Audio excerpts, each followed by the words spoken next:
Hi there. Oh, yes, everything's ready. Did you brush your teeth? Did you make sure that all the lights were off? You closed the closet door, of course, right? Okay, great. We don't want no monsters coming out. Alright, let me tuck you into bed. Alright, good night. Oh. You want a bedtime story? Sure, of course. Welcome back. I'm glad you're back. You know, it's been a while. I mean, it is difficult to find these books after all. Anywho, today is a special day. It is the 31st of October, or at least at the time I upload this video. So, it's Halloween. And so I wanted to read a special book. Not only is it special for this day, but it's also a special request from none other than Infinity Chase. My sweetheart, my beloved. Most of all, my sweet little lemon pie. And the book I will be reading to you tonight is It's the Great Pumpkin, Charlie Brown, by Charles M. Schulz. Back inside, Linus started writing his yearly letter to the Great Pumpkin. Dear Great Pumpkin, I'm looking forward to your arrival on Halloween night. I hope you will bring me lots of presents. Who are you writing to, Linus? Asked Charlie Brown. The Great Pumpkin, Linus replied. On Halloween night, the Great Pumpkin rises out of his pumpkin patch and flies through the air with his bag of toys for all the children. You must be crazy, Charlie Brown said.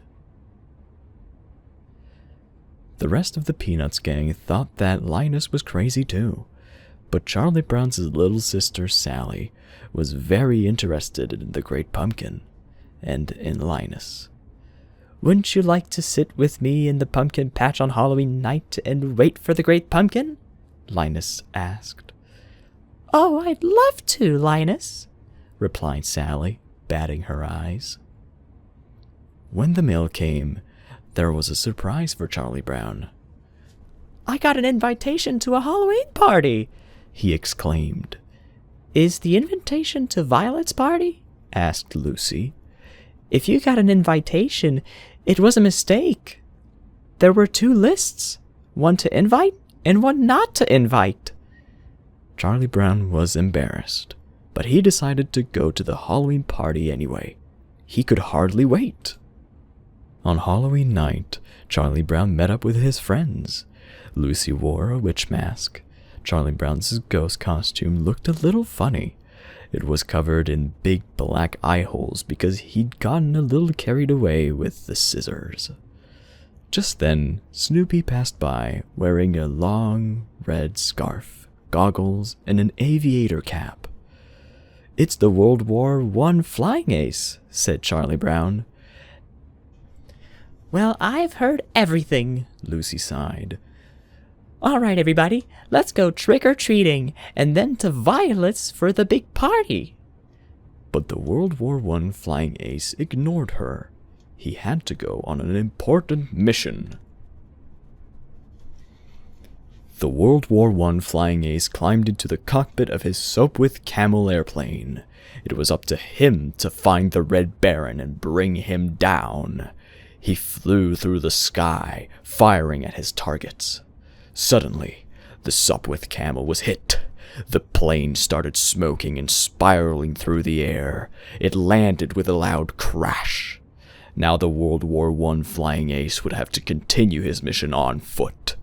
He crept through the French countryside, slinking through the bushes and waddling through a lake. As the kids passed the pumpkin patch, they saw Linus waiting for the Great Pumpkin. You blockhead, you're just going to miss all the fun just like last year, Lucy groaned. Sally was torn. Should she go trick-or-treating or wait for the Great Pumpkin with Linus? Suddenly, she ran back to the pumpkin patch. I'm glad you came back, Sally, Linus said. Each year, the great pumpkin rises out of the pumpkin patch that he thinks is the most sincere. At the first house they reached, everyone yelled, "Trick or treats, money or eats!" Then they compared their haul. I got 5 pieces of candy, yelled Lucy. I got a chocolate bar, Violet cried. I got a quarter, Patty said happily. Charlie Brown peered into his bag. I got a rock. And that was what happened at every single house. While the rest of his friends got treats like candy bars, cookies, gum, and popcorn balls, Charlie Brown's bag filled up with rocks. Come on, let's get going, Lucy said in a bossy voice. It's time for the Halloween party. As the kids passed the pumpkin patch again, they laughed at Linus and Sally. The great pumpkin will be here. Linus knows what he's talking about, hollered Sally. Then she turned to Linus. All right, where is he? He'll be here, Linus promised. I hope so, Sally replied grumpily. Just think of all the fun we're missing. But at the Halloween party, Charlie Brown didn't think Sally and Linus were missing anything. The other kids wanted him to model for their jack-o'-lantern, so they drew a big pumpkin face on the back of his head. Then the kids bobbed for apples. But when Lucy nabbed an apple, she was disgusted to find the World War I flying ace on the other side of it. My lips touch dog lips, she howled. Blech! Ugh! The World War I flying ace was insulted. He slunk out the door to continue his mission. If anyone had told me I'd be waiting in a pumpkin patch on Halloween night, I'd have said they were crazy, Sally grumbled. Then she and Linus heard a rustling noise. A dark figure appeared before them. What's that? Linus exclaimed. It's the great pumpkin! He's rising up out of the pumpkin patch! In all the excitement, Linus fainted. But it wasn't the great pumpkin at all. It was the World War I flying ace on his imaginary mission. What happened? Did he leave us any toys? Linus asked as he sat up. Sally was furious. I was robbed, she yelled. Halloween is over and I've missed it. She stormed out of the pumpkin patch, leaving Linus alone to wait for the great pumpkin. In the middle of the night, Lucy woke up and realized Linus was still waiting for the great pumpkin. She found him asleep, shivering under his blanket. Lucy brought her brother home and tucked him into bed.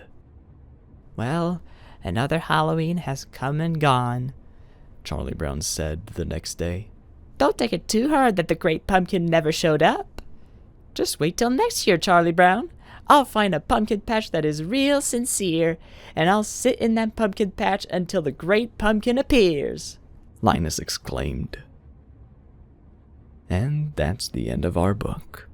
I hope you enjoyed it, and I wish you a good night and the bestest of dreams. Bye-bye.